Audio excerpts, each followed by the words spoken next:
USA's 2010 Spotlight campaign focuses on girls and women in the Democratic Republic of Congo. In the Congo, an economic war has been fought for the last 13 years by mainly outside militia who are hungry for Congo's vast mineral resources. These minerals make their way into the hands of Western corporations and ultimately our electronics. World leaders and international bodies stand by, knowing what is happening but failing to act. The war in Congo is the deadliest conflict since World War II. Close to 6 million have been killed, millions have been displaced. The atrocities being perpetrated against girls and women in the DRC are nothing less than a femicide, the systematic destruction of the female population. Advocates on the ground approximate that 500,000 women and girls have been raped and sexually tortured. The monologue you are about to hear was written by Eve after one of her many visits to the Congo and has been released this month in her book, I Am an Emotional Creature, The Secret Life of Girls Around the World.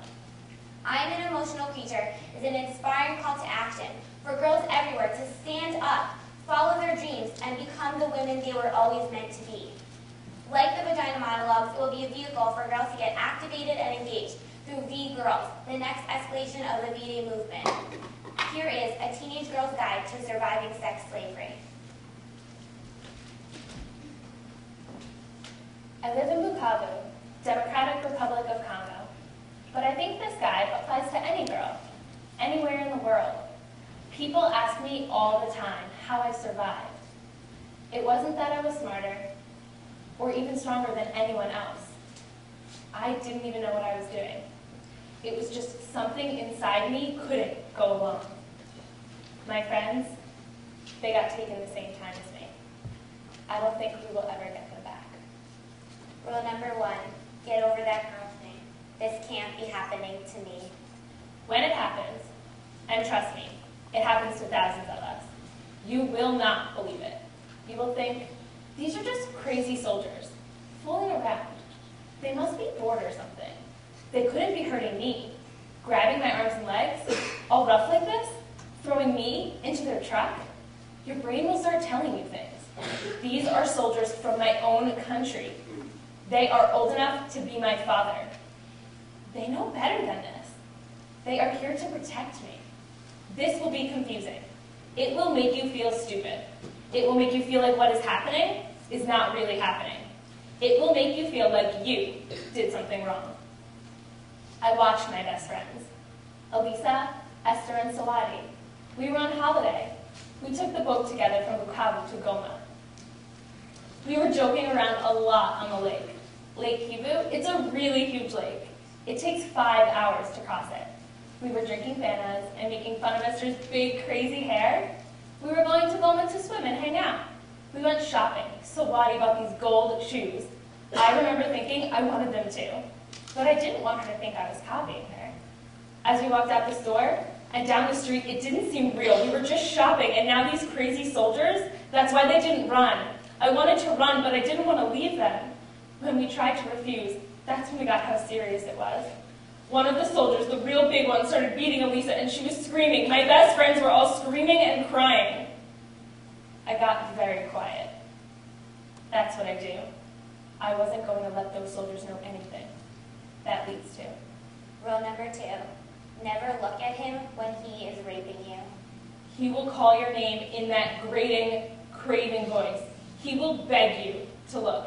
He will turn your head with his big, rough, dirty hands. Never move your eyes to his. Close them if you have to. He is nothing. He isn't even there. He is a teeny, tiny, meaningless speck. He doesn't even exist.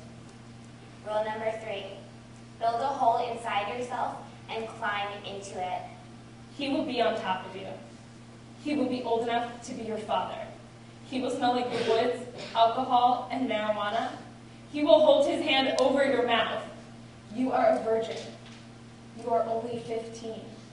He will remind you that no one is coming. Imagine you are dancing. Think of your favorite song. Feel your mother braiding your hair.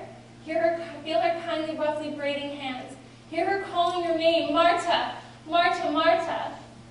Rule number 4, never ever open any door to him. Reject the food he brings you. Refuse to eat his stupid fish.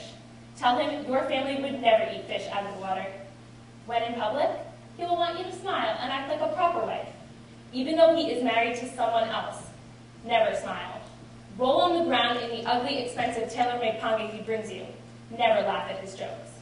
He will be shoving himself into you. He will do this 2 or 3 times a day. It will not be painful after the first 20 times. Your insides will no longer belong to you. He will sometimes wear cologne. Beware, the smell will make you sympathetic. Do not give way to it. You will begin to feel something for him. It's natural after 6 months. It is nothing more than habit or accident. It has nothing to do with Claude. By the way, never use his name. Only refer to him as him or you. You move over. You leave me alone. Rule number 5. His sadness is none of your business.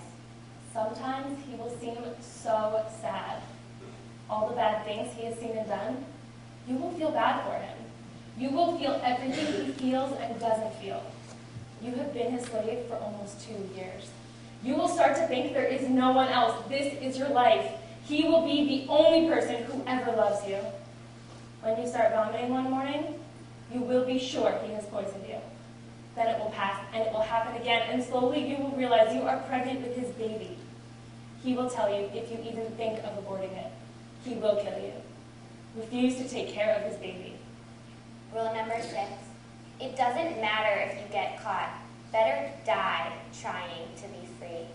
When the opportunity reveals itself, flee. Count on miracles. When you run, you will take your baby because deep down you know she's yours. You will take her clothes and nothing else. You will start to run and your legs will be strong, like a strong person's legs, and you will think clearer and better than you have ever thought before. And you will hear your mother calling, Marta, run, run, run! And you will make the bus at the exact right moment, and you will not look out the window because you know the 4 guards who have watched you like a hawk for 2 years are already there, but you are in your hole and no one can see you. And you will hide with your baby inside a wall in your cousin's house, the place you would have stayed on your holiday, and Claude will come with the 4 other men and search and destroy everything, and your baby will not cry, and you will be invisible. And the next day you will make it to the boat, and as it is pulling from the shore, you will not be breathing. You will see him and the other men on the dock asking and looking for you, and someone will point to the boat, and you will know he has found you, even though you are deep inside your hole. And the captain of the boat will suddenly be standing next to you, and he will ask you one single question. How old are you?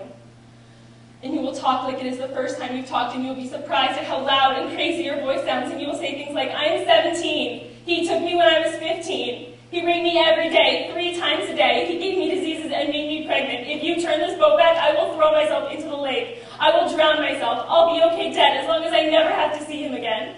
I will take his baby with me. And the captain will put one hand on your shoulder, and you will see a light in his eyes that you will identify as pity, and he will not turn back. Rule number 7.